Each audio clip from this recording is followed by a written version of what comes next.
Hi everyone, I'm Nadia, and in today's video I'm sharing a beginner-friendly resin coaster tutorial. My mom will be making a beautiful set of green coasters, and before you can get started you want to make sure you have a good setup and all of the proper safety equipment. My mom has placed baking paper on her surface, and this is a great way to protect your surface and also makes cleanup very easy. She's also wearing nitrile gloves and a respirator mask. Once she has everything out and ready, she starts to prepare her resin, and she's using art resin. It's a 1-to-1 ratio by volume, which makes mixing the two parts together so simple. My mom starts with the part A and pours it into 1 cup, and then pours an equal amount into a second cup. Then she pours both cups into a larger cup and mixes that all together well. And she's using a wooden stick to make sure that she scrapes out all of the resin from the cup. Once you have both parts into your cup, you'll want to mix for several minutes or until you no longer see any streaks in your resin. Making sure that your resin is mixed in well is very important, because if you haven't mixed your resin well enough, it'll cause for your project not to cure or harden properly. And to avoid excess air bubbles, you can mix slowly. While you're mixing, you'll also want to pay attention that you're scraping the sides of your cup and the bottom of your cup. Then she pours it into smaller cups where she'll be adding in her pigments.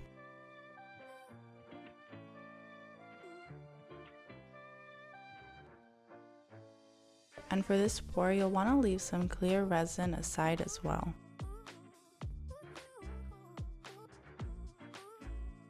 In this pour, she'll be using 3 different types of pigments, and those are a pigment paste, mica powder, and an acrylic ink. The first pigment she's using is just Resin's pigment paste in the shade Seafoam Green. With pigment paste, you'll always want to make sure to mix the pigment in the container first before you add it into your cup of resin, because while that container has been sitting around, its parts can separate. Next, she's using a beautiful green mica powder in the shade Avocado. We found that using these 3 pigments lead to the best effects because of their different weights and opacities. The acrylic ink can also be substituted with an alcohol ink. After the pour is complete, all of these pigments pull into the center and create a beautiful effect. Then she's using Liquitex's acrylic ink in the shade Burnt Umber. She makes sure to shake the bottle first before adding a few drops into her cup. And you can check the opacity by bringing a small amount of the resin towards the top of the cup. Now that all of the pigments are mixed in, she's ready to start pouring. She starts off with the Burnt Umber pigmented resin around the edge of the mold. Then takes the Avocado pigmented resin and circles around the mold a couple times, followed by the Seafoam Green pigmented resin. And she pours her clear resin into the center. Then she goes back one more time around the mold with her green pigmented resins.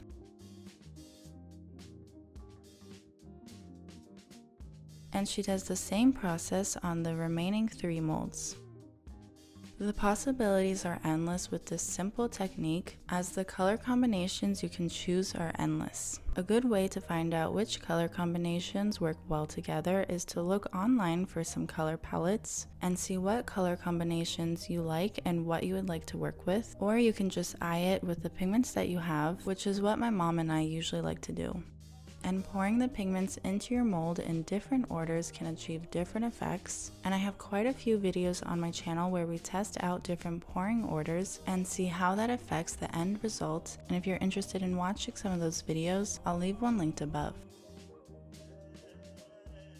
As I mentioned, we're using art resin in this video, and it's a low viscosity resin, and for this technique you'll want to use a low viscosity resin because they allow more movement within the molds. As I mentioned previously, once you're done with your pour, the resin will start to pull the pigments into the center of the mold, and that's what helps to create the effect.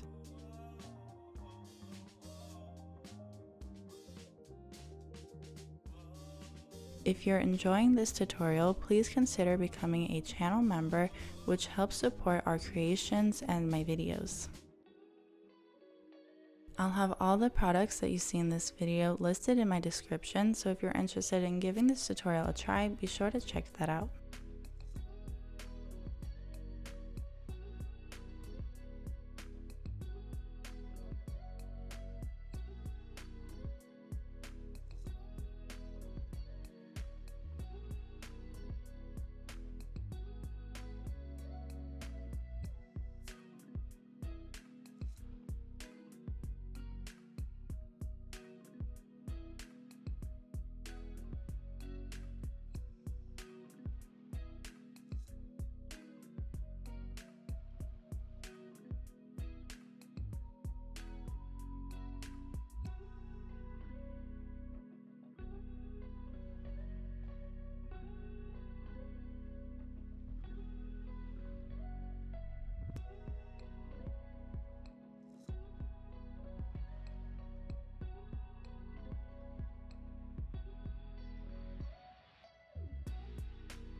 She uses a torch gun to pop any air bubbles, and whenever you're using a torch gun, you'll want to be sure to move it very quickly so that you don't burn your resin or your molds.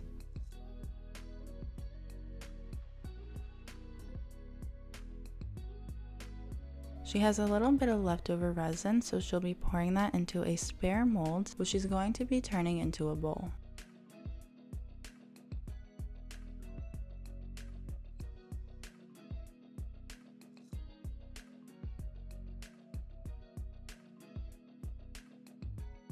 She'll be using these gold tinted glass pieces to be the center detail. She added a small amount of resin into the cup and mixed it together. These molds that she's working in are really cool because they have a crystal edge, and I really love how that looks.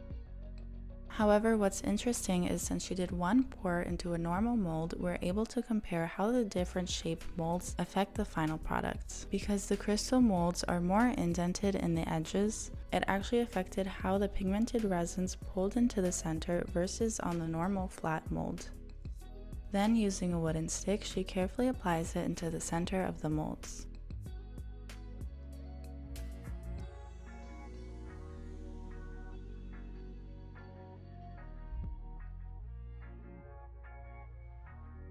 She allows that to harden and comes back the next day to demold.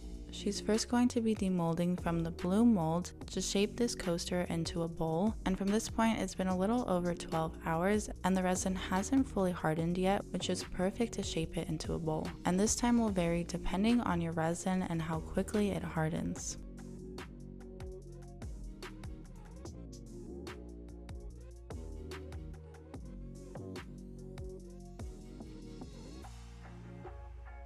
And she achieved some beautiful striations.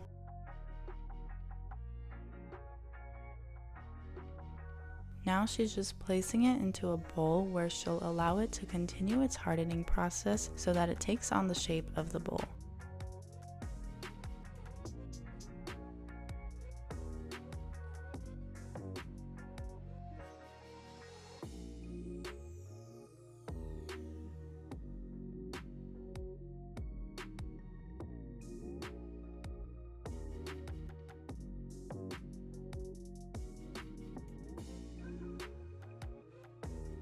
She places the silicone mold on top and a heavier item to help hold it down. And the reason she put the silicone mold there is to prevent any indents or scratches from the item. She allowed the coasters to continue hardening a little bit more and came back later in the day to demold. As I mentioned, we believe that because of the crystal edge takes away from some of the surface area of the mold, that it had an impact on the effect and didn't create as many striations as it did on the mold with the completely flat surface and normal edges, but it still created a beautiful effect. She decided to leave the edges as is for a nice natural look and to not take away from any of the shine from the crystal edge, but if you prefer, you can add on a gold trim, either with a gold acrylic marker or some gold varnish. I share finishing off the edges either in gold, silver, or bronze in my other videos, so if you'd like to see more about that, be sure to check out my channel.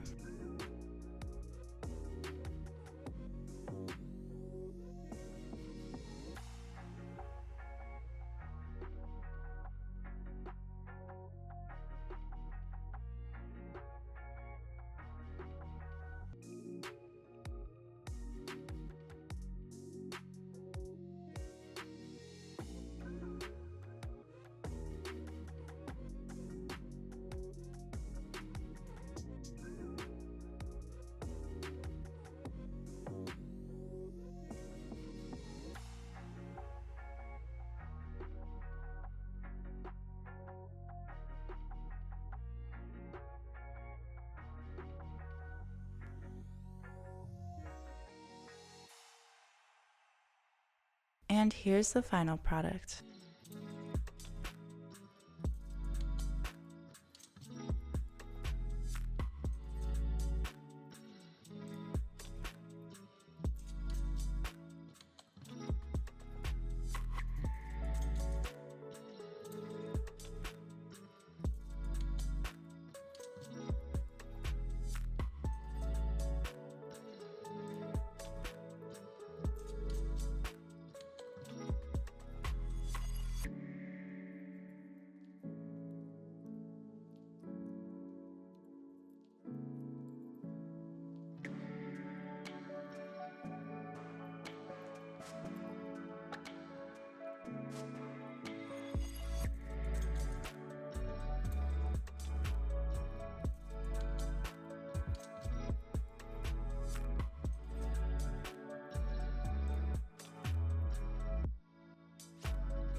Thank you guys so much for watching. If you liked this video, subscribe to see more videos like this in the future. Follow me on my Instagram, Summer Girl Designs, and my mom's Instagram, Wild Heart Resin Art.